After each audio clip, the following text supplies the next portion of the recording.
மீண்டும் அரசியல் காப்பில் தோப்பவகராஜலம்.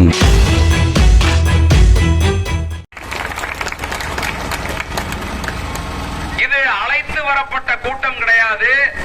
1000 ரூபாயால் கவரப்பட்டு தானாக ஈர்க்கப்பட்ட கூட்டம் தான் இந்த கூட்டம் என்பதை நான் இந்த நேரத்தில் பணிவோடு தெரிவித்துக் கொள்கிறேன்.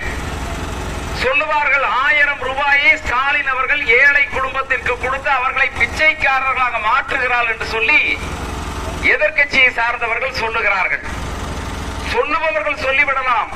இதில் எத்தனை குடும்பங்கள் ஒருவேளை உணவுக்கு ஏங்குகிற குடும்பங்கள், தன்னுடைய கணவர் வேலைக்கு செல்ல வேண்டும், தன்னுடைய மனைவி வேலைக்கு செல்ல வேண்டும், அவர்களுடைய சம்பாத்தியத்திலே அந்த குடும்பத்தை நடத்துகிற அந்த குடும்பம் ஒரு வார காலம் அந்த கணவனும் மனைவியும் நோய்வாய்ப்பட்டு படுத்து விட்டால் அந்த குடும்பத்தினுடைய நிலை என்பதை அந்த வசதி படைத்தவர்களுக்கு தெரியாது.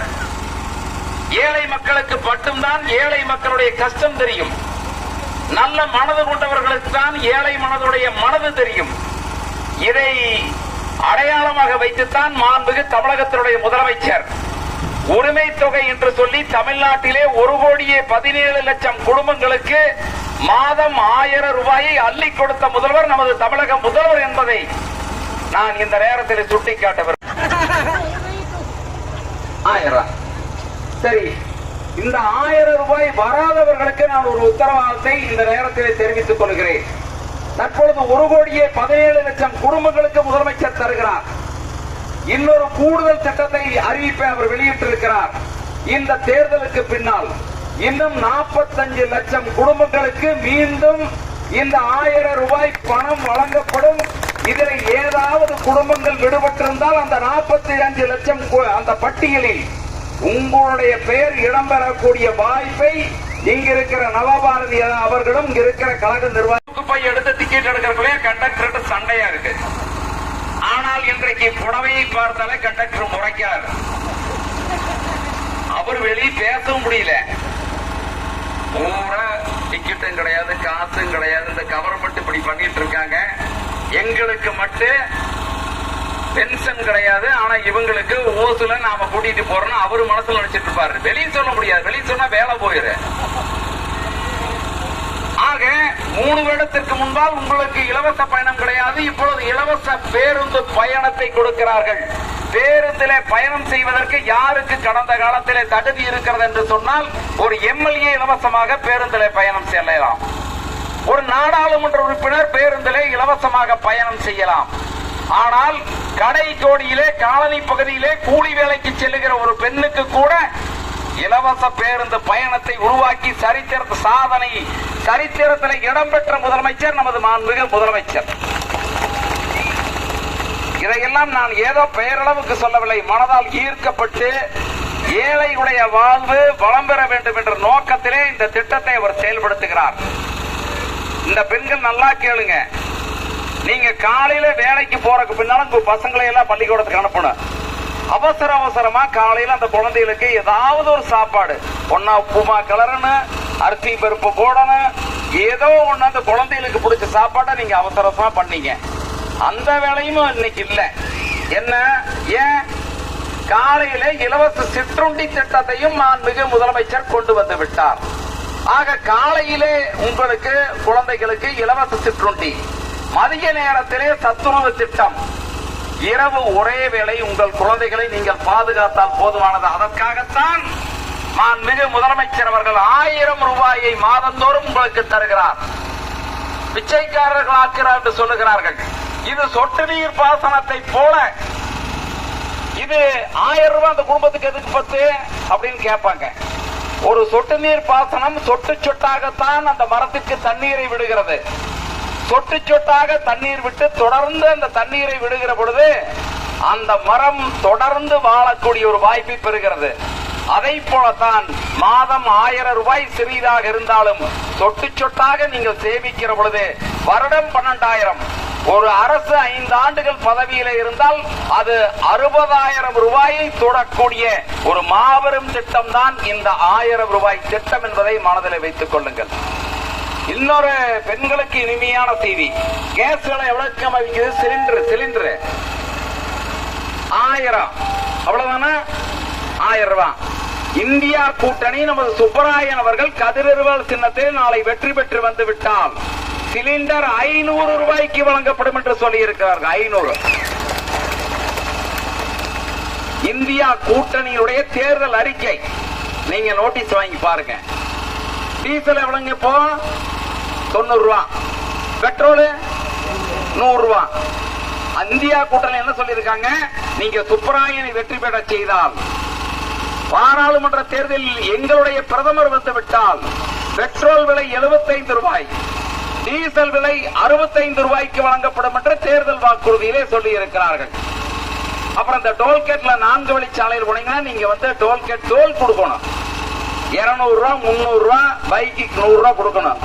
அது மட்டும் இல்ல, முகூர்த்த நாள்ல போயிட்டீங்கன்னா 1 மணி நேரம் நீங்க டோல்ல காத்திருக்கணும். தொடர்ந்து 50 ஆண்டு காலம் 60 ஆண்டு காலமாக தொடர்ந்து கட்டணம். இந்த கட்டண வசூலிப்பவர்கள் அது கட்டண வசூல் என்பதை விட கட்டண கொள்ளை என்று சொல்ல வேண்டும்.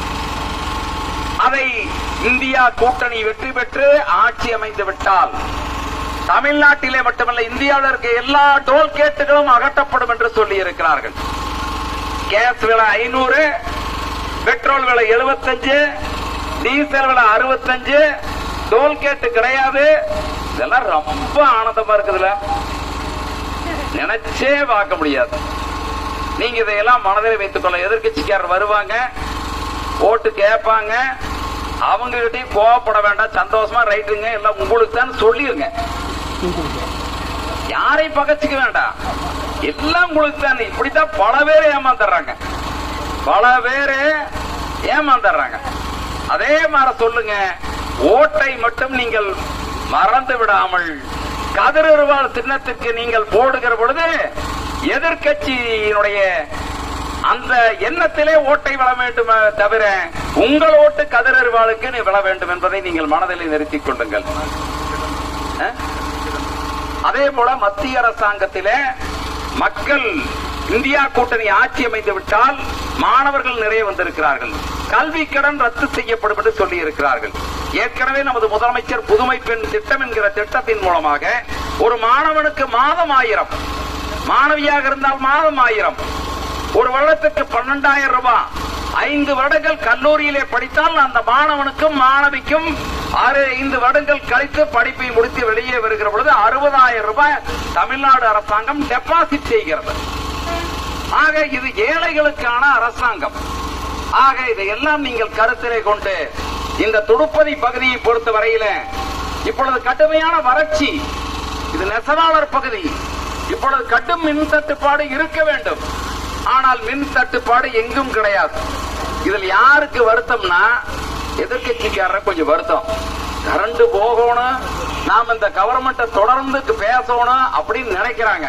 கரண்ட் போக மாட்டேங்குது, ஏன்னா நல்ல நிர்வாகம். ஆக தடையில்லாத மின்சாரத்தை தருகிறார்கள். இந்த துடுப்பதியிலே கடந்த காலத்திலே கொடிவேரி அணை எங்கே இருக்கிறது? நமது பகுதியில் இருந்து 100 கிலோமீட்டர் தொலைவிலே இருந்து கொடிவேரி அணையிலே கிணறு வெட்டி அங்கிருந்து குழாய் மூலமாக தண்ணீர் கொண்டு வந்து நாங்கள் அன்றைக்கு கொண்டு வந்த திட்டத்தின் மூலமாக இந்த துடுப்பதி பகுதியில் இருக்கிற மக்கள் இன்றைக்கு நாள்தோறும் நல்ல தண்ணீரை குடித்துக் கொண்டிருக்கிற மகிழ்ச்சி எங்களுடைய மனதில் ஏற்படுகிறது. ஆகவே உங்களுக்கு இந்த பகுதியிலே சாலை வசதிகள் முழுமையாக செய்யப்பட்டிருக்கிறது, குடிநீர் தேவைகள் பூர்த்தி செய்யப்பட்டிருக்கிறது, ஏழை குடும்பம் திட்டத்தின் மூலமாக பாதுகாக்கப்பட்டிருக்கிறது. நீங்கள் மட்டுமல்ல, உங்களுடைய உறவினர்களுக்கெல்லாம் நீங்கள் சொல்ல வேண்டும், அண்ணன் சுப்பராயன் வந்தால் சிலிண்டர் விலை 500 ரூபாயா குறைப்பாங்களாமா, நாம சுப்பராயனுக்கே போடுவோம். சுப்பராயன் வந்தா டீசல் விலையை குறைக்கிறார்கள், பெட்ரோல் விலையை குறைக்கிறார்கள். சுப்பராயன் வந்தால் டோல்கேட்ட பூரா எடுக்கிறாங்களாமா. சுப்பராயன் ஜெயித்து விட்டால் கல்வி கடனை ரத்து செய்வார்களாம். நீட் தேர்வு மாநில அரசினுடைய விருப்பத்திற்கேற்ப அந்த திட்டம் மாற்றி அமைக்கப்படும் என்று சொல்லுகிறார்கள். ஆகவே நாம் இந்தியா கூட்டணிக்கே வாக்களிப்போம். சுப்பராயன் அவர்களை நீங்கள் இங்கெல்லாம் கூடியிருக்கிறத பார்க்கிற பொழுது, உங்க முகத்தில் இருக்கிற பிரகாசத்தை பார்க்கிற பொழுது 1000 ரூபாய் பணம் வாங்குறத விட உங்களுக்கு என்ன மகிழ்ச்சினா, சுப்பராயன் அவர்களை 1 லட்சம் வாக்குகளில் வெற்றி பெறக்கூடிய வாய்ப்பு உங்களுடைய முகங்களை பார்த்தால் எங்களுக்கு தெரிகிறது. ஆகவே அனைவரும் நீங்கள் கதிரறிவாள் சின்னத்திலே வாக்களிக்க வேண்டும். கட்டாயமாக உங்களில் ஒருவராக சுப்பராயன் அவர்கள் இந்த பகுதியில் 6 மாதத்திற்கு ஒரு முறை மக்களுடைய குறைகளை கேட்டு வருவார். அன்பு சகோதரர் சின்னசாமி அவர்கள் இருக்கிறார், அவர் அழைத்து வருவார். உங்களுடைய கோரிக்கைகளை எல்லாம் அரசாங்கத்தினுடைய கவனத்துக்கு கொண்டு செல்லுவார்.